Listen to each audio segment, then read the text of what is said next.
Bagaimana kabar kalian hari ini?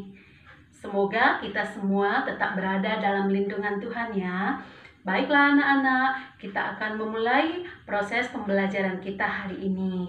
Tapi sebelum kita memulainya, kita akan memohon pertolongan Tuhan untuk boleh ikut campur, untuk boleh memberkati kita di sepanjang hari ini. Kita akan berdoa dulu.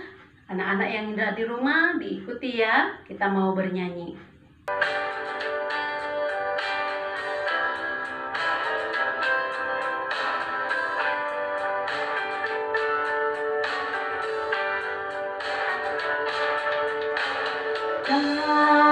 Kasih pasti lemah lembut, kasih pasti memaafkan, kasih pasti murah hati, kasih-Mu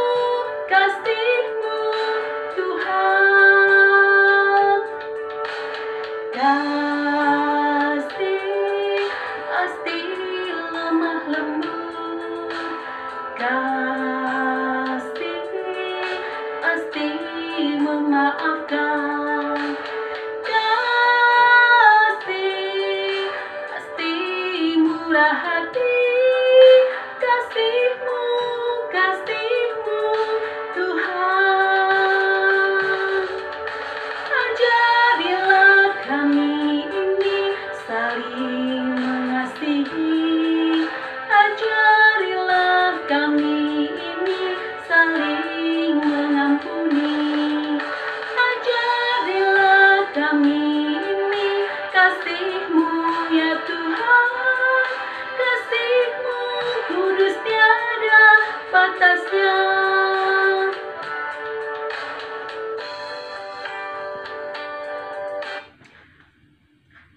Baiklah, kita mau berdoa. Bapa yang baik, kami mengucap syukur buat kasih Tuhan yang boleh kami nikmati, buat kasih Tuhan yang boleh menyertai kami di pagi hari yang indah ini.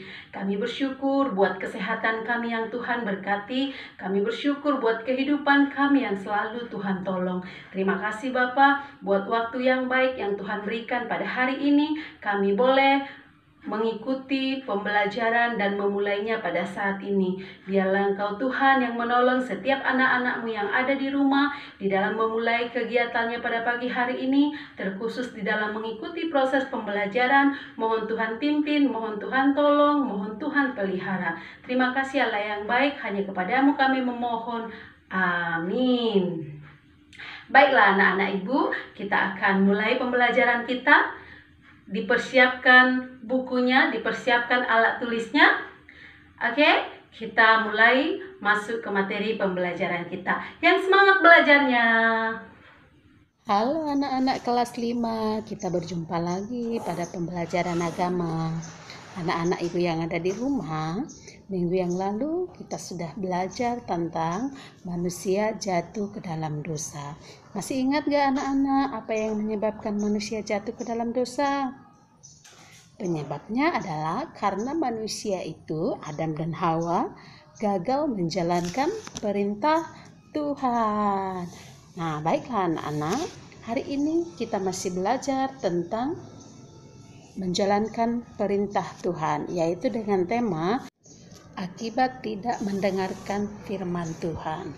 Nah, anak-anak, hari ini kita mau belajar dulu tentang perbedaan mendengar dan mendengarkan.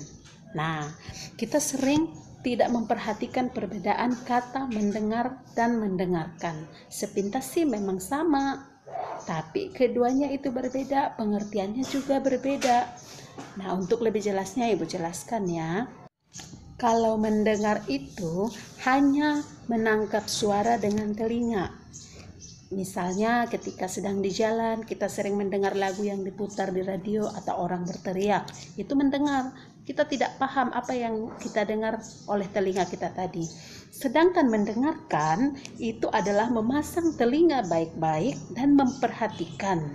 Jadi mendengarkan itu lebih aktif daripada mendengar, karena mendengarkan melibatkan pikiran, melibatkan perasaan untuk menangkap yang disampaikan.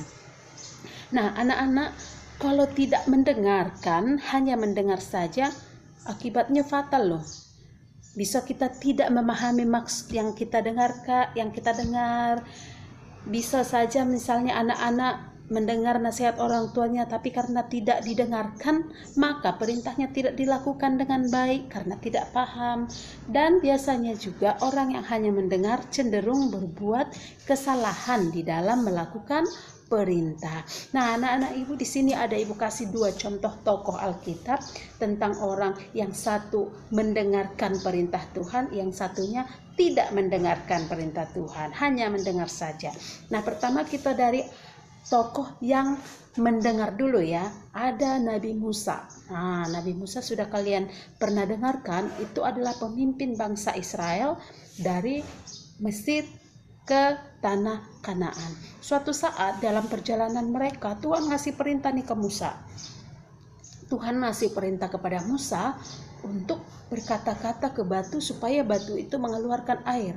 Tetapi karena Musa terbawa emosi mendengar keluhan dan marah-marahnya bangsa Israel, Musa ini tidak lagi mendengarkan perkataan Tuhan. Dia hanya mendengar, lalu dia melakukannya, tapi dia dengan marah, dia memukul batu itu anak-anak. Apa yang terjadi? Dia melakukan perintah Tuhan tidak sesuai lagi dengan apa yang diperintahkan oleh Tuhan. Akibatnya adalah Musa berdosa, dia jatuh ke dalam dosa. Itu akibat orang yang tidak mendengarkan.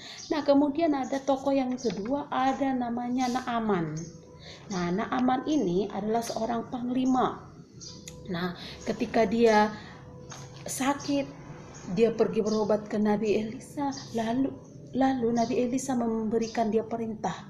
Awalnya dia tidak mau mendengarkan, tapi karena dinasehati oleh penasehatnya, dia mendengarkan. Karena Nabi Elisa memberikan perintah ini tadi, seolah-olah si Naaman ini menganggap dia disepelekan. Karena apa? Nabi Elisa tidak bertemu dengannya.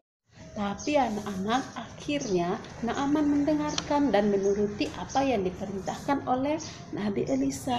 Apa yang terjadi dengan Naaman?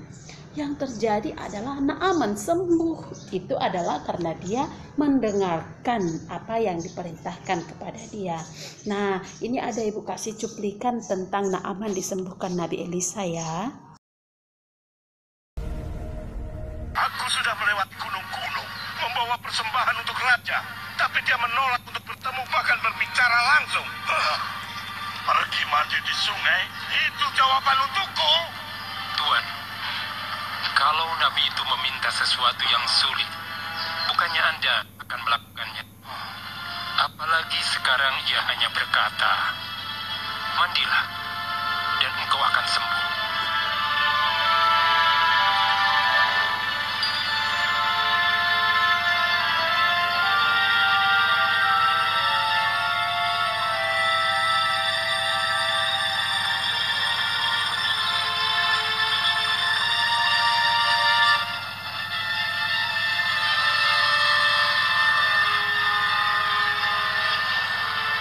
Tuhanku nyata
Nah, itu tadi anak-anak materi kita hari ini, yaitu akibat mendengarkan sabda atau firman Tuhan. Nah, anak-anak yang ada di rumah, ingat pelajaran kita hari ini, bedakan mendengar dan mendengarkan. Jadi ketika anak-anak dinasehati, dikasih perintah oleh orang tua atau guru, jangan hanya didengar saja, tapi didengarkan, dipahami supaya apa? Tidak salah melakukannya. Karena apa? Seperti Musa tadi, akibat tidak mendengarkan, hanya mendengar saja, jadi jatuh ke dalam dosa. Baiklah anak-anak, demikian pembelajaran kita hari ini. Semoga apa yang Ibu sampaikan kalian bisa mengerti, bisa paham dan berguna buat kalian. Sampai ketemu lagi di pembelajaran selanjutnya. Dan semangat belajar, Tuhan memberkati.